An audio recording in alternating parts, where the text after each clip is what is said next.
Hola a todos, yo soy Bryce Paisal y bienvenidos de nuevo a mi canal. Durante gran parte de la historia de Occidente, ser mujer significó ocupar una posición secundaria. No siempre explícita, no siempre violenta, pero casi siempre clara. Menos poder, menos control sobre el propio cuerpo, menos capacidad de decisión. Tanto que esa desigualdad acabó pareciendo natural. Pero la historia se vuelve incómoda cuando miramos más de cerca, porque existen sociedades donde esa subordinación fue extrema y brutal y otras donde simplemente no apareció. Pueblos donde la violencia contra las mujeres era parte del orden cotidiano y otros donde las mujeres heredaban, comerciaban e incluso dirigían la vida social. El contraste es tan grande que una explicación biológica empieza a quedarse corta. Entonces la pregunta se hace histórica. ¿Qué hace que una sociedad necesite subordinar a la mitad de su población? ¿En qué momento controlar a las mujeres se vuelve útil? ¿Y qué tiene que cambiar para que deje de serlo? En este vídeo no vamos a hablar del machismo como una idea, ni como tradición abstracta, ni como un simple problema de mentalidad. Vamos a hablar del machismo como una consecuencia. ¿Y de qué? Del modo en que se produce la vida, de quién empuña las armas, de quién controla la tierra y de cómo se organiza la supervivencia colectiva. Porque cuando cambian esas condiciones, cambia también el lugar de la mujer y del hombre. Y eso es lo que vamos a explorar hoy. Y dicho esto, comencemos. En la frontera entre Venezuela y Brasil, en la frondosa selva tropical del Amazonas, habita un grupo tribal de unos 10.000 amerindios conocidos por ser el pueblo feroz, los Yanomamo. Todos los observadores que han estado alguna vez en contacto con ellos están de acuerdo en que constituyen una de las sociedades más agresivas, belicosas y machistas que existen en el mundo. Los Yanomamo se han caracterizado por despreciar a las mujeres al nivel de que, cuando llegan estas a la adultez, su cuerpo se halla cubierto de cicatrices y magulladuras como resultado de encuentros violentos con seductores, violadores y maridos. Ninguna mujer Yanomamo escapa a la tutela brutal del típico esposo guerrero, fácilmente encolerizable. Y es que todos los hombres Yanomamo abusan físicamente de sus esposas. Los esposos más amables solo las magullan y mutilan, mientras que los más feroces las hieren y matan. La forma favorita de intimidar a la esposa es tirar de los palos de caña que las mujeres llevan a modo de pendientes en los lóbulos de las orejas. Un marido irritado puede tirar con tanta fuerza que el lóbulo se desgarra.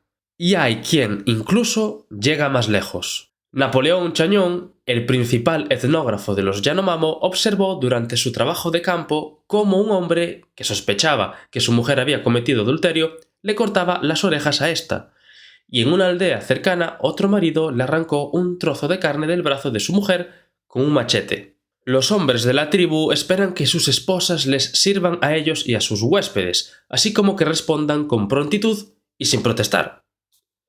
Si una mujer no obedece con bastante prontitud, su marido le puede pegar con un leño, asestarle un golpe con su machete o aplicar una brasa incandescente a su brazo. Es más, si un marido está realmente enfurecido, puede disparar una flecha con lengüeta contra las pantorrillas o nalgas de la esposa. El mismo Chañón registró un caso donde esta flecha se desvió de su objetivo, penetrando en el estómago de la mujer, hecho que casi acaba con su vida. Otro caso espeluznante fue el de un hombre llamado Paruriwa, que, furioso porque su mujer tardaba mucho en complacerle, cogió un hacha y la intentó golpear con ella. Por suerte, la mujer esquivó el golpe y se fue corriendo, pero Paruriwa la persiguió con su machete y le desgarró la mano antes de que pudiera intervenir el jefe de la aldea. Aunque muchas situaciones violentas se desencadenan por maridos enfadados con sus esposas ante la insatisfacción por sus servicios prestados, otras tantas suceden sin que medie ningún tipo de provocación. Y es que las mujeres son utilizadas como chivos expiatorios. De hecho, un hombre que deseaba descargar su ira contra su hermano disparó una flecha contra su propia mujer hacia una parte no vital, pero la flecha se desvió y la mató. Las mujeres Yanomamo son tomadas como víctimas desde la infancia. Si un hermano le pega a su hermana, no hay castigo, pero si es ella quien propina los golpes, sí. Y las chicas, socializadas en un ambiente tan misógino, no esperan otra cosa del matrimonio que el maltrato, midiendo y comparando su estatus de esposas por la frecuencia de las pequeñas palizas que les propinan sus maridos. Chayón observó cómo dos mujeres jóvenes discutían sobre las cicatrices de su cuero cabelludo. Una de ellas le decía a la otra cuánto la debía querer su marido, puesto que la había golpeado en la cabeza con bastante frecuencia.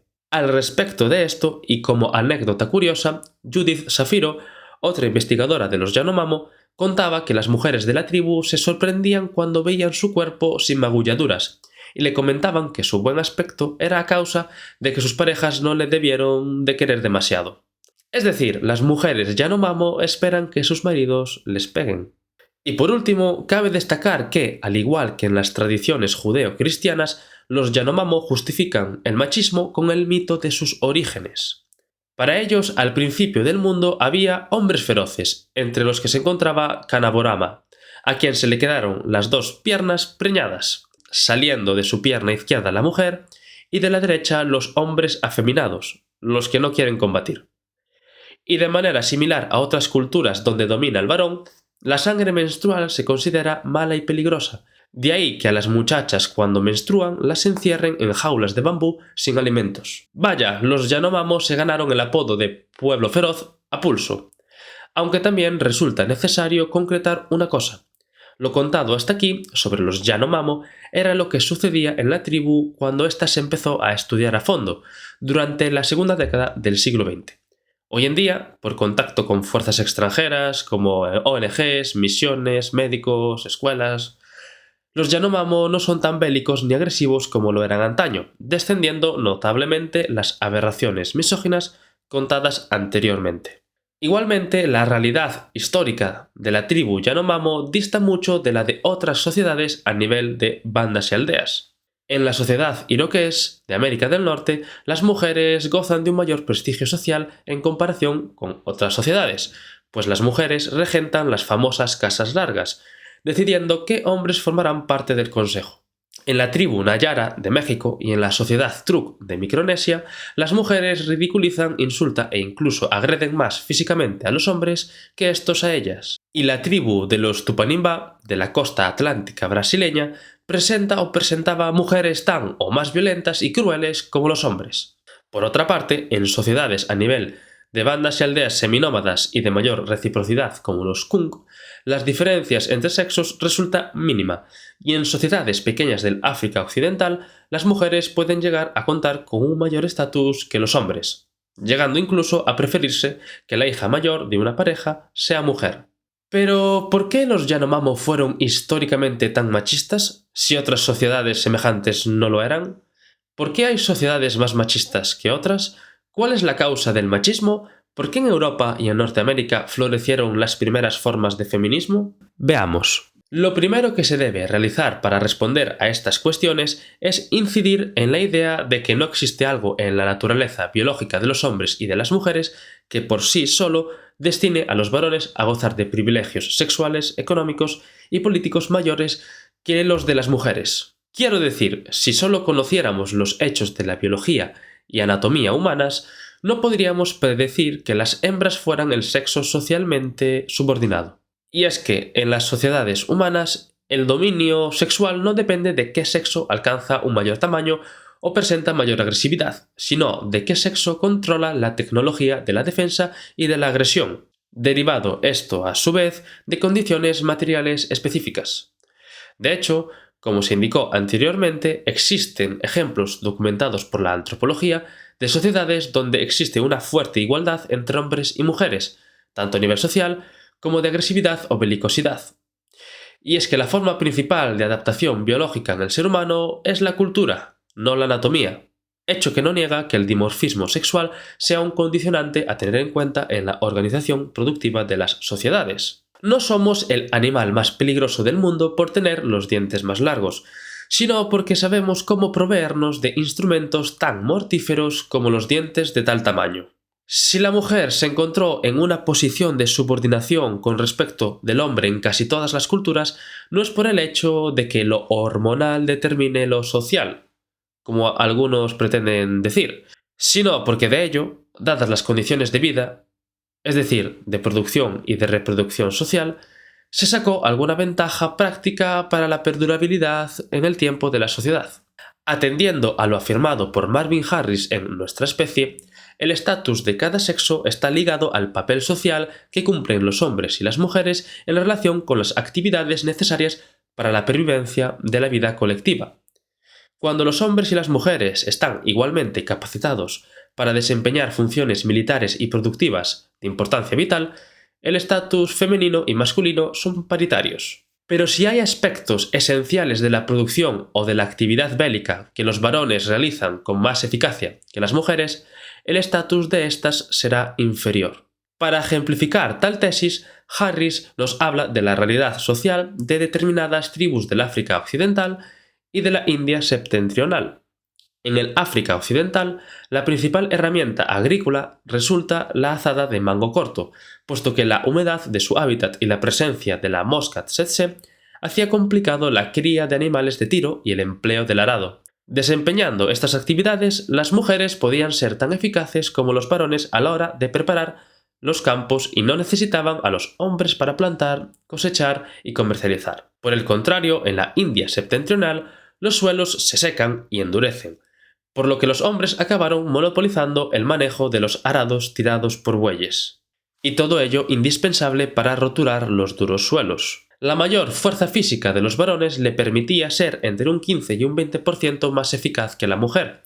Así, el estatus de la mujer en las tribus del África Occidental fue mucho mayor que el de las mujeres de la India septentrional, puesto que eran propietarias de tierras, cultivaban sus propios productos, dominaban los mercados locales y podían acumular riquezas, como sucedía entre los Igbo de Nigeria o las mujeres del extinto reino de Dahomey, actual República de Benín. Por todo ello, se podría decir que, allí donde se implantó y desarrolló la agricultura de arado, junto con su especialización masculina, se puso en marcha toda una cadena de especializaciones adicionales que deprimieron el estatus femenino.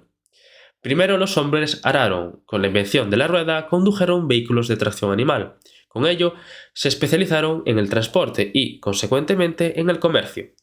Cuando el comercio se hizo muy complejo, se convirtieron en registradores, y cuando se desarrolló la escritura, los hombres desempeñaron la labor de escribas. Y de ahí que los primeros filósofos fueran hombres y no mujeres. Pero lo explicado hasta este preciso instante nos ayuda a comprender el más pasado que presente machismo y conducta misógina de los Yanomamo, y puede a su vez explicar el porqué de la caída progresiva del machismo en Occidente. Pues digamos que sí. La guerra es la expresión última del estilo de vida de los Yanomamo. Por cuestiones que no voy a tratar en este vídeo, aunque podría tratarlas en algún vídeo futuro, se puede decir sin tapujos que los Yanomamo son una tribu muy belicosa. El hecho de estar cuasi permanentemente en conflicto con aldeas vecinas provocó la necesidad de educar y reclutar guerreros enfurecidos.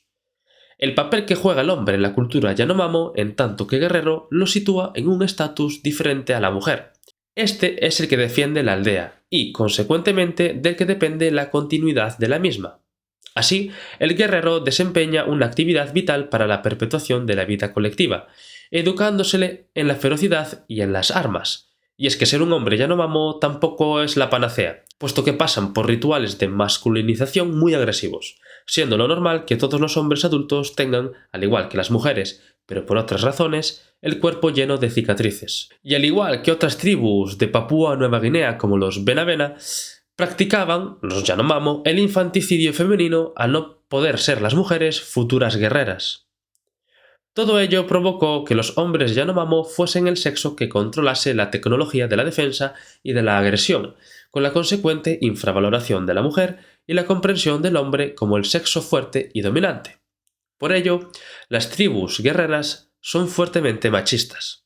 Pero, ¿y qué pasa con Occidente? No resulta casualidad que la conciencia de los derechos de la mujer se intensificase en el momento en el que se redujo el valor estratégico de la fuerza muscular masculina. ¿Qué necesidad hay de un 15 o 20% más de fuerza muscular como las duras tierras de la India si los procesos de producción decisivos se desarrollan en fábricas automatizadas o mientras las personas están sentadas en oficinas informatizadas? Todavía más que las mujeres africano-occidentales, las mujeres de las actuales sociedades occidentales han hecho grandes progresos hacia la paridad en los papeles sociosexuales gracias a su capacidad para ganarse la vida sin depender de maridos ni otros varones, y todo ello como consecuencia de la intervención en la producción de complejos sistemas de cadenas y de engranajes. En Europa y Norteamérica, con motivo de la industrialización de la sociedad patriarcal campesina, la situación de la mujer se vio trastocada. El trabajo asalariado y la forma de organización productiva guiada por la gran maquinaria industrial motivó, incluso forzó, la feminización del ámbito laboral. Por ello, la mujer abandona el hogar, deja de ejercer solamente la figura antropológica de madre y la producción deja de ser estrictamente varonil, ganando las mujeres una mayor independencia y poder económico. De ahí que los hombres y las mujeres comiencen a comprenderse como iguales en nuestra sociedad en el momento en el que las actividades que realizan ambos son muy similares y de idéntica importancia social. Igualmente, hay personas que pretenden volver a formas de socialización pasadas o que presentan interpretaciones culturales de la vida social propias de la sociabilidad anterior, patriarcal.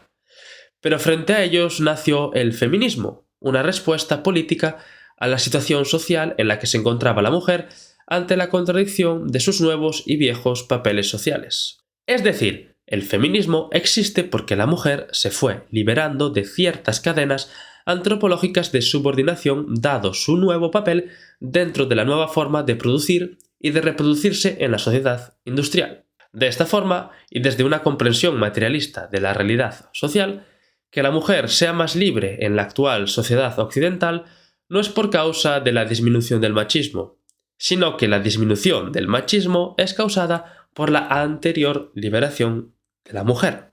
En definitiva, ambos casos, el machismo yanomamo y la tendencia feminista de Occidente, revelan que el estatus de los sexos, pues, se encuentra condicionado por los papeles sociales que estos desempeñan, y en concreto por la importancia vital de las actividades que realizan. En conclusión, lo que la historia de los Yanomamo y de tantas otras sociedades nos enseña es claro: el machismo no es un mandato de la naturaleza ni una fatalidad biológica. No es el destino inevitable de los pueblos. Es, ante todo, un producto de las condiciones materiales, de cómo se produce la vida, de quién controla la tierra, la fuerza y las armas, de quién tiene acceso a los recursos esenciales para la supervivencia colectiva. En las sociedades donde los hombres monopolizan la violencia y la defensa, donde su papel en la producción o en la guerra es decisivo, la subordinación femenina se consolida. Allí donde las mujeres participan plenamente en la producción, manejan recursos o tienen independencia económica, su estatus sube y la igualdad se fortalece. El caso occidental es un ejemplo reciente de cómo esta dinámica puede invertirse.